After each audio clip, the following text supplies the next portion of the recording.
Ekspresi Pratama Arhan saat dipeluk mertua jadi sorotan. Pemain timnas Indonesia Pratama Arhan kini tengah disorot setelah kabar pernikahannya dengan anak dari Andre Rosiade, Aziza Salsa. Pratama Arhan yang kini bermain di klub Jepang, Tokyo Verdy ini resmi menikahi Aziza Salsa di Jepang. Pernikahan Pratama Arhan dan Aziza Salsa ini viral dan menuai pro kontra dari publik. Terbaru, beredar video ekspresi Pratama Arhan saat dipeluk oleh mertuanya, Andre Rosiade. Ekspresi Pratama Arhan di dalam video yang beredar seperti merengut, sehingga menimbulkan asumsi beragam dari warganet. Hal ini terlihat dari video story Fujian yang memperlihatkan rasa sayang anggota DPR RI terhadap anak dan menantunya.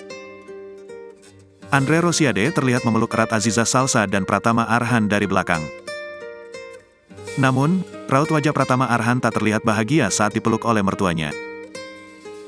Ekspresi sang pemain bola ini justru terlihat murung sembari melihat wajah sang istri. Instastory Fujian itu pun ramai diunggah kembali ke akun media sosial lainnya. Banyak warganet yang menilai, jika ekspresi Arhan itu dinilai seperti tak bahagia setelah menikahi Aziza Salsa. Selain video tersebut, beberapa foto Aziza Salsa dan Arhan yang diunggah sahabat Aziza pun seperti menunjukkan keduanya tampak tak dekat. Tak hanya sekali saja, sebelum beredar video ekspresi Pratama Arhan, beredar video ketika Aziza Salsa tak ingin digandeng oleh Arhan sampai melepaskan genggamannya. Imbas dari beberapa foto dan video keduanya, banyak warganet yang menilai jika Aziza Salsa belum move on dari mantannya. Hal ini semakin diperkuat dengan beberapa foto Aziza Salsa dan mantan kekasihnya yang masih ada di feed Instagram.